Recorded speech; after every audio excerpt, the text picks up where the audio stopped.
This is the harrowing tale of children forced into the perilous world of chimney sweeps, while their peers awaited gifts and joys. In this video, we'll uncover the heart-wrenching reality of young children sold into the dangerous profession of chimney sweeping during the Victorian era in England. From the origins of chimneys to the eventual laws that protected these innocent souls. Let's journey through this dark chapter of history.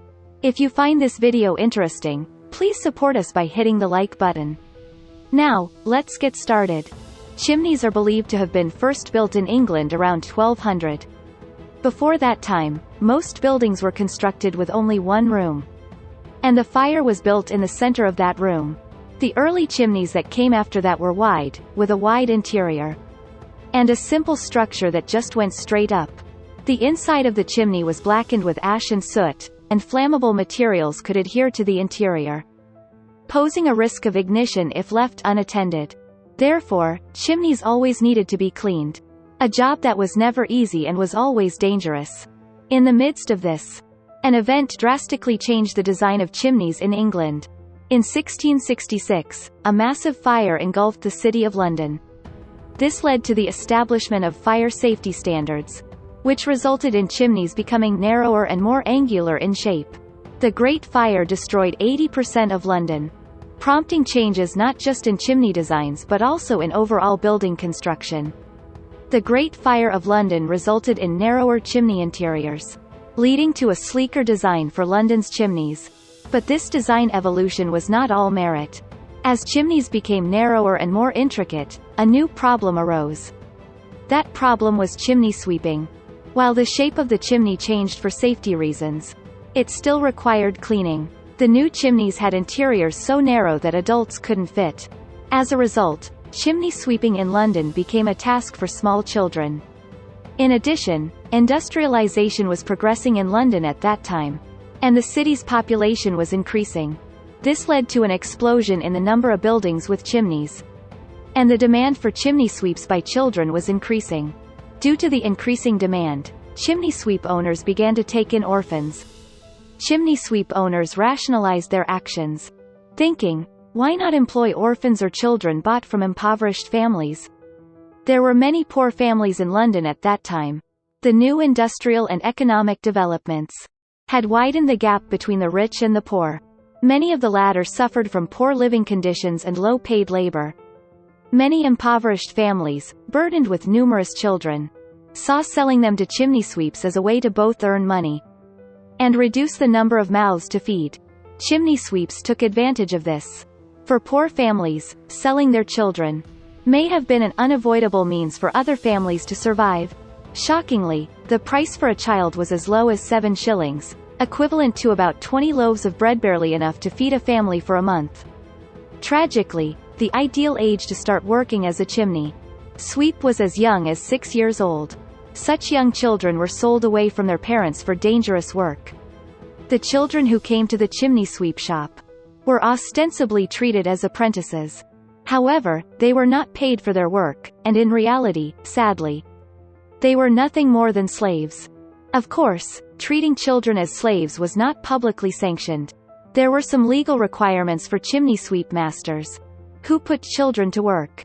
These included, for example, teaching their children to work properly, giving them food, clothing, and shelter, and requiring them to attend church.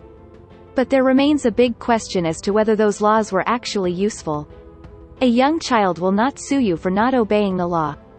They would have had no choice but to obey, without even questioning their circumstances, and without the means to change them.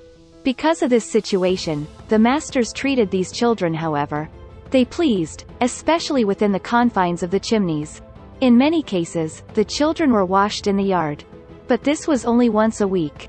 Moreover, at night, the children slept wrapped in bags that were used to carry soot from the chimney sweeps during the day.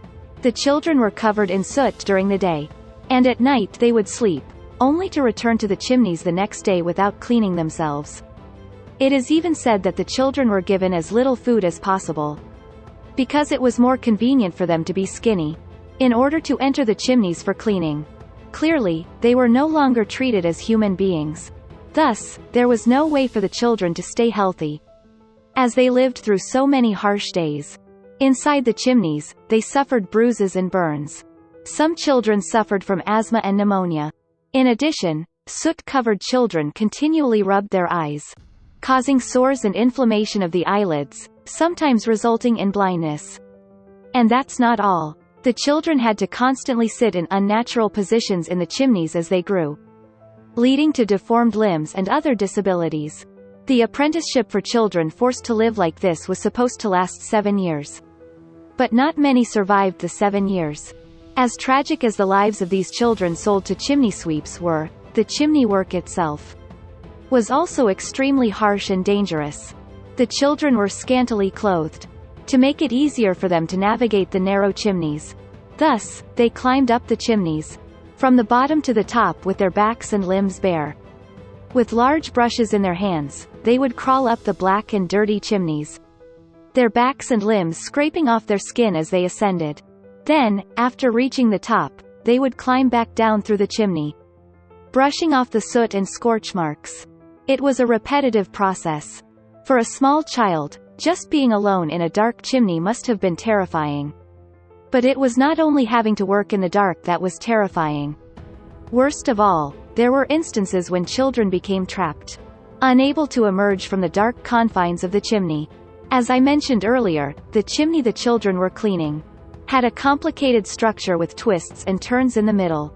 Children sometimes got lost in the narrow, dark maze, unable to find their way out.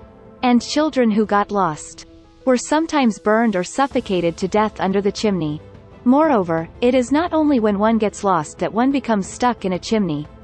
Even if they did not get lost, they could become stuck up or down the chimney. The inside of a typical household chimney was particularly narrow, measuring only about 14 inches by 9 inches. Therefore, even the smallest child could get stuck inside the chimney if he or she made a mistake in moving a limb. When a child became stuck in the chimney, another child would climb up from below and push him out, or pull him out with a rope from above. However, these rescues were time-consuming, and both the trapped child and the rescuer sometimes succumbed to soot inhalation. Eventually, in some cases, the bricks on the outside of the chimney were removed, and the children were let out. But by that time the children were often already dead. Young children were subjected to the horrors of chimney sweeping, a task too daunting even for adults. There must have been many children who cried, or were too frightened to move when they were told to enter the dark and terrifying chimney alone. Yet, the merciless masters would compel these terrified children into the chimneys, using any means necessary. They would even make another child climb up from under the child to stab the child on the top with a needle in the buttocks, or soles of the feet, or intentionally start a fire under the chimney. Consequently, child chimney sweeps were perpetually exposed to risks of injury, illness, and even death. But the dangers were not limited to childhood. In 1775, Percival Potts, hailing from England, identified a disease as cancer of the skin of the scrotum. This cancer was also called chimney sweep cancer, because it was unusually common in chimney sweeps. The first symptom of the disease was a painful and bizarre growth called a sooty wart, which was often mistaken for a venereal disease because it appeared on the scrotum, and most cases occurred in men who had passed puberty. However, this cancer progressed quickly and quickly spread from the skin to the testicles, and then to the internal organs, leaving the patient in pain and killing many at a young age. In response to this situation, Pott attributed the cause of this cancer to soot, since the disease was less likely to develop in people who washed and kept their bodies clean. Among chimney sweeps, who had been covered in soot since childhood, the skin of the scrotum was particularly prone to soot accumulation. Later research showed that the coal tar and arsenic contained in soot were the cause of this cancer, and chimney sweep cancer was the first occupational cancer ever reported. Chimney sweepers also inhaled large amounts of toxic substances during their work, and many developed lung cancer. The lives of these child chimney sweeps were marked by unimaginable cruelty. Did people at the time have any doubts about the inhumane treatment of children? In fact, there had been many voices criticizing chimney sweeps by children since the days when this practice was popular. In 1788, a law was indeed enacted to regulate chimney sweeps. Unfortunately, this regulation had little enforcement power. In 1803, the first chimney sweep brush was invented. But again, it was not accepted by the public. Despite the health hazards of chimney sweepers and the increasing number of accidents resulting in the death of children. While sweeping chimneys, the situation did not improve much. Later, in 1828, an activist against child labor named Joseph Glass marketed an improved sweeping brush. This brush consisted of multiple rods connected by screws and was able to navigate through the intricate twists and turns of chimneys. Some believe that this new brush improved the hazards of chimney sweeping to some extent. The brush was also approved by the government, and in 1829 it was decreed that it be used in government facilities. However, this was not enough to save the children yet. Following the invention of the chimney sweep brush, laws were gradually put in place in 1834. The Chimney Sweepers Act was passed, forbidding chimney sweeps to be boys under the age of 14. Then, in 1840, the Chimney Sweepers and Chimney Regulation Act made it completely illegal for anyone under the age of 21 to work as a chimney sweep. Here, at last, the law protected all children. At last, it seemed this horrific practice was drawing to a close. Yet, over the years, countless children were sacrificed to this grim profession. We must keep the existence of abused children deeply in our hearts so that we will not repeat such a tragic history. Interestingly, chimney sweeps remain active in England today.